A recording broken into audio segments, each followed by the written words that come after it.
Ces calendriers trônent dans le salon ou les chambres tout au long de l'année, calendrier des pompiers, des dieux du stade, mais aussi des seniors. En 2024, je suis avec Fred Goudon et c'est une année particulière pour vous puisque vous fêtez vos 40 ans de carrière en tant que photographe. Vous êtes originaire de Cannes, mais votre carrière débute au milieu des années 80 à Los Angeles. Comment vous est venu le goût de la photographie ? Ça m'est venu très doucement, mais sûrement. C'est-à-dire que j'étais un artiste, ça c'est sûr. Mes parents ont eu la très bonne idée de m'encourager à exprimer tout ce que j'avais d'artiste en moi. Donc c'était le dessin, la sculpture, la peinture. Et puis j'ai commencé à avoir un petit peu de goût pour la photo quand j'avais 15-16 ans. Et mon père m'a offert un très très bel appareil photo pour mes 16 ans. C'était vraiment le must de l'époque, on va dire. Et c'était un très bon Canon, pour pas le citer. Et finalement... j'ai fait des photos, j'ai fait un peu de voyage, j'ai fait un peu de photos, et les photos étaient particulières, c'est-à-dire que elles sortaient un petit peu de ce qu'on voit habituellement, et donc de ça, mes parents ont fait un truc très simple, c'est qu'ils ont fait tirer des photos en bon format, ils ont fait une petite expo dans le salon à la maison, et puis c'est vrai que dès qu'il y avait des amis qui venaient ou des gens qui passaient, ils étaient assez surpris que ce soit que ça vienne de moi, et puis par la suite, donc j'ai continué, donc je photographiais un petit peu tout et rien, comme beaucoup de gens font aujourd'hui avec le numérique, par exemple. Moi, c'était de l'argentique, mais et puis j'ai eu l'occasion de rencontrer un modèle sur une plage californienne, donc en 84 précisément, la veille de l'ouverture des Jeux Olympiques de Los Angeles, qui était un moment assez énorme aussi. Et donc j'ai rencontré ce modèle que j'ai photographié et qui s'est présenté à une agence avec les photos que j'avais fait. Dans une agence de mannequins à Los Angeles, qui l'a embauché tout de suite, et cette agence lui a demandé qui avait fait les photos, donc il nous a présenté, et c'est comme ça que j'ai commencé à réaliser un petit peu que j'avais un don et que je pouvais m'en servir et en vivre, parce que j'ai commencé à faire des boucles de mannequins, et ça a été mon métier pendant 20 ans de ma vie. J'ai fait ça en France beaucoup, mais partout dans le monde. C'est-à-dire qu'à un moment exactement à cette période, j'avais pas envie de passer l'hiver à Paris. J'avais envie d'être en tongs et en short. Donc, je vais aller à Miami ou je vais aller à Cape Town en Afrique du Sud, etc. Et donc, je partais pour faire des boucles de mannequins un peu partout. Et donc, ma réputation était faite. J'avais beaucoup de chance à ce niveau-là. Et donc, ça a été une très belle période de ma vie. Et par la suite, c'est vrai que ça s'est un petit peu calmé parce que j'ai été sollicité pour faire d'autres choses comme les calendriers des dieux du stade, etc. Et donc, c'est partie très importante de ma carrière, les dieux du stade, parce que ça a été vraiment un tremplin monumental. Ça m'a permis d'obtenir le Graal un petit peu en termes de reconnaissance, et donc de photographe de thèse de mannequin, de faire les dieux du stade d'un coup, ça a été très déterminant, et ça m'a permis de travailler comme je fais aujourd'hui. Alors justement, donc une carrière qui a débuté, je le rappelle, à Los Angeles. Vous revenez finalement en France et avec de nombreux voyages. Et c'est ici quand même que vous photographiez le plus, avec notamment le célèbre calendrier, et vous l'avez dit, des pompiers et des dieux du stade. Pourquoi vous tournez d'abord vers la production de calendriers, mais également de sublimer le corps masculin? Alors, les dieux du stade, c'est pas moi qui l'ai créé. Donc, c'est le président du stade français, Max Guazzini, à l'époque. Donc, ça, c'était en 2000. Et quand j'ai vu ce calendrier sortir, j'ai trouvé ça génial. C'était mon domaine, le nu masculin, la beauté de l'homme, etc. C'était ce que je photographiais déjà depuis très longtemps. Je me suis senti vraiment concerné par l'objet. Et je me suis dit, si ça continue, je le ferai un jour. Et puis, il y a eu une deuxième année.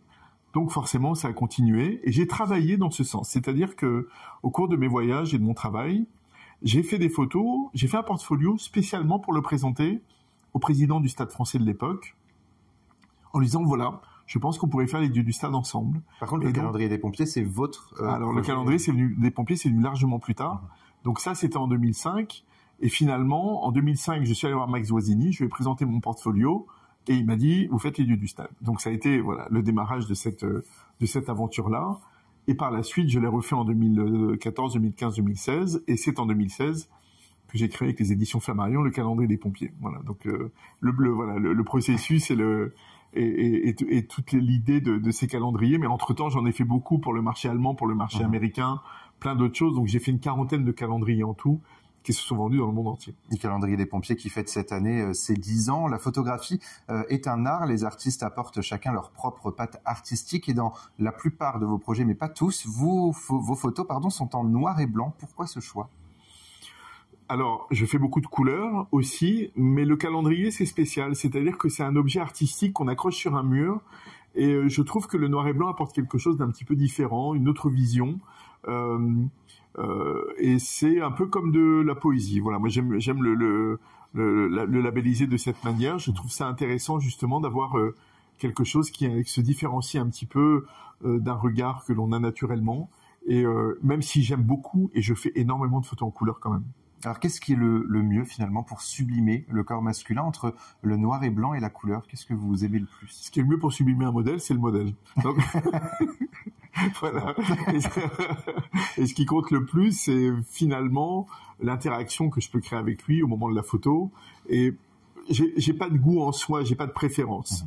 Simplement, pour les calendriers, ça s'appelle un contenu éditorial, c'est-à-dire qu'on garde vraiment une vraie logique de photos en noir et blanc avec un même style, etc. Pour les pompiers en particulier, ça fait 10 ans que je fais des pompiers et je garde vraiment très volontairement la même patte, le même principe, le même type de lumière, la même texture sur le corps, la suie sur le corps, etc. Ce qui labellise complètement ce calendrier. On le reconnaît entre mille grâce à ça. Donc c'est ça qui est intéressant. Alors les plus puritains estiment que les calendriers où le corps masculin est sublimé s'approchent de la pornographie, et tout simplement parce qu'on est amené au-delà des abdos à voir les fesses des modèles. Comment défendez-vous l'idée qu'il s'agit essentiellement et principalement de sublimer ce corps masculin et de ne pas tendre vers la pornographie? Bah écoutez, moi je vais vous dire pourquoi je fais de la photo de nu. C'est que ma mère m'a dit OK.